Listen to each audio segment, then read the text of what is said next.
জঙ্গলমহলে ছিলা হয়ে জঙ্গলকে চিরে তার মাঝখানে পিচ রাস্তা দিয়ে আমরা ছুটে চলেছি জঙ্গলের দিকে। কেন চলেছি সেটা তোমরা আমার ডেসক্রিপশান বা দেখে বুঝতে পেরে গেছো, কিন্তু রাস্তাটা তোমাদের কেমন লাগছে সেটা জানাবে। দুপাশাড়ি পুরো একদম জঙ্গল, মাঝখানে এই রাস্তা। বারবার বলেছি আমার জঙ্গল খুব ভালো লাগে। এটা শুধু আমার জঙ্গলমহলে ঘর বলে ভালো লাগে সেটা নয়, কিন্তু জঙ্গল দারুণ লাগে। আর মাঝখানে দেখলে শুটিং চলছে ওদের আউটডোরে। ব্যাপক রাস্তাটা, তোমাদের কেমন লাগছে বলো। আমার পিছনে একজন বসে আছে, তাকে আমি দেখাচ্ছি না, ঠিক আছে? তো তাকেও দেখাবো, এখন দেখাচ্ছি। আমরা গন্তব্যস্থলের দিকে ছুটে চলেছি। আমাদের গন্তব্যস্থল এসে পৌঁছে গেল। এই যে গাদা লোকের সমাগম, প্রচুর ভিড়, লোকজন প্রচুর। এবং কেন যে এত লোকজন হয়েছে সেটা তোমরা বুঝতেই পারছো, ঠিক আছে? এইখানে আমার বাচ্চারাও পরীক্ষা দিচ্ছে। ওই যে জানলার কাছে একটা স্কাই কালারের হুডি পরে বসে আছে। আর এইখানের যে গার্জেন, সে বলছে ছাকে ছাড়ব না। ছা পরীক্ষা দিতে আসি যেন ছায়ের সাথে ঘুরতে এসেছি বুঝতে পারছি। আজকে আমি এখানে এসেছি, যে এখানে দেখতে পাচ্ছ স্কুলে কত অভিভাবক, কত লোক। এদের আসার আজকের প্রধান কারণ, বা আমারও আসার আজকে প্রধান কারণটা হচ্ছে আজকে একটা পরীক্ষা চলছে। পরীক্ষাটা হচ্ছে নিখিলবঙ্গ থেকে পরীক্ষাটা চলছে। তো এখানে অনেক বাচ্চা পরীক্ষা দিতে এসছে। পরীক্ষাটার নাম আমি তোমাদের বলে দিচ্ছি, নিখিলবঙ্গ মধ্য উৎকর্ষ অভিযান 2025। তো এই পরীক্ষাটা শুরু হয়েছে 11টার থেকে। তো 11টার থেকে শুরু হয়েছে 1টা পর্যন্ত হবে। তো আমি এখনও তোমার হোল্ড করে বসে আছি, পরীক্ষা স্টার্ট হয়ে গেছে। অনেক লেট করে শুরু করলাম ব্লগটা। আমি একবার গিয়েছিলাম, বাবার কাছে গিয়েছিলাম, এখানে আমার বাবার দোকান। পরীক্ষাটা হচ্ছে রানীবাঁধ হাই স্কুলে। তো যেহেতু এটা একটা কম্পিটিশান পরীক্ষা, তো কম্পিটিশান পরীক্ষাগুলো আমার বাচ্চারা ক্লাস 2-এ পড়ে। কম্পিটিশান পরীক্ষা বসতে কোনো অসুবিধা নেই। মেন জিনিস হচ্ছে কম্পিটিশান পরীক্ষায় তুমি যত বসবে তত তোমার মধ্যে বিভিন্ন রকম অভিজ্ঞতা আসবে। আর এখন আমাদের যা পড়াশোনার পরিস্থিতি, তাতে কম্পিটিশান প্রচুর। আর এই কম্পিটিশান প্রচুর থাকার জন্য কম্পিটিশান পরীক্ষা দেওয়াটাও খুব জরুরি। তো এই কম্পিটিশান পরীক্ষাটা দেওয়া চলছে। এবার বাচ্চা তো পরীক্ষা দিচ্ছে, পরীক্ষার হল থেকে বেরিয়ে জিজ্ঞাসা করবো কেমন হয়েছে না হয়েছে, ঠিক আছে? তবে ও দেখলাম নার্ভাস নেই।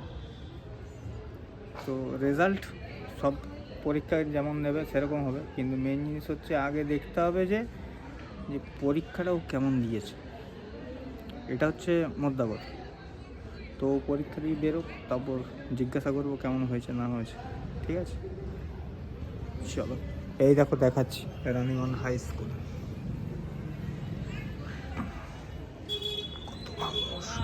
খুব সুন্দর স্কুলটা। এই স্কুলটা আরেকটা প্রধান বৈশিষ্ট্য হচ্ছে আমার জীবনের, সেটা হচ্ছে জীবনের যেটা আমার ক্ষেত্রে প্রথম পরীক্ষা ছিল। প্রথম না, দ্বিতীয় বলবো, কারণ ক্লাস 4-এ আমি একবার বৃত্তি পরীক্ষা দিয়েছিলাম। আর আমার মাধ্যমিকের সেন্টার ছিল কিন্তু এই স্কুলটা। তো এই স্কুলটার সাথে আমার অনেক স্মৃতি কিন্তু জড়িয়ে আছে। তো এই স্কুলটাতে আমার মেয়েও যে পরীক্ষা দিতে আসছে, এতে আমি খুব গর্ববোধ করছি। ধন্যবাদ সব থেকে বেশি বলবো ঈশ্বরকে, ওনার কৃপা ছাড়া কিচ্ছু হয় না। আমিও পরীক্ষা দিচ্ছি, আমার মেয়েও পরীক্ষা দিচ্ছে, এটা সব থেকে একটা গর্বের ব্যাপার, ঠিক আছে? এবার ও কতটা আমার গর্বকে ধরে রাখতে পারবে সেটা ওর ব্যাপার। 11টার থেকে এক্সাম শুরু হয়েছে, 1টা পর্যন্ত হবে, 2 ঘন্টার এক্সাম। আমার বাচ্চাটা বসে আছে ওই রুমটাতে। ওই যে এক গার্জেন গ্যাদার করছে, এই যে মাস্টারমশাই বেরোবে না, ওই রুমটাতে বাচ্চাটা এক্সাম দিচ্ছে। তো দেখি তারপর এখানে সব গার্জেনরা আস্তে আস্তে পৌঁছাচ্ছে। আর খুব জোর 5 মিনিট পরেই বেরিয়ে যাবে। আমি এখানে আছি, ও দেখতে পাবে কিনা আমি জানি না, তবে ও আসলে পর দেখি, জিজ্ঞাসা করি পরীক্ষা কেমন দিয়েছে, ঠিক আছে? পরীক্ষা শেষ, এক এক করে ছাত্ররা বেরোচ্ছে। একটা ফুচকা বেরিয়েছে, আমারটা এখনও বেরোয়নি, দেখি আমারটা বেরোক। এই যে এক এক করে পরীক্ষা শেষ করে বেরোচ্ছে, ঠিক আছে? আমারটা এখনও বেরোয়নি, আমারটাকে বেরোক, ওরা এক এক করে বেরোচ্ছে। গার্জেনগুলো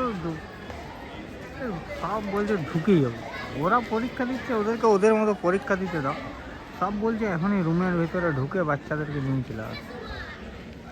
ওরকম করলে হয়নি, আমারটা তো এখনো বেরোলো না। কী করছে গো?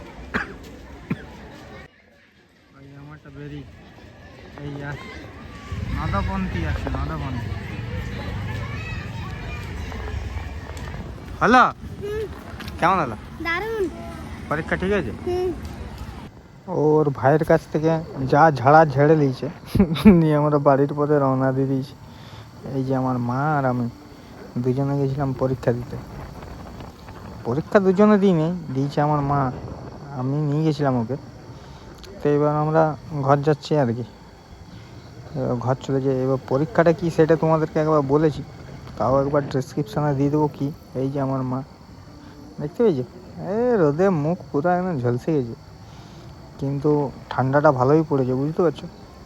1টা 1:30 বাজছে, তাও এখনও হুডি খুলতে পারিনি, বাইকে প্রচুর ঠান্ডা লাগছে। আমার মা আর আমি দুজনে পরীক্ষা দিয়ে ঘরের উদ্দেশ্যে রওনা দিয়ে দিয়েছি।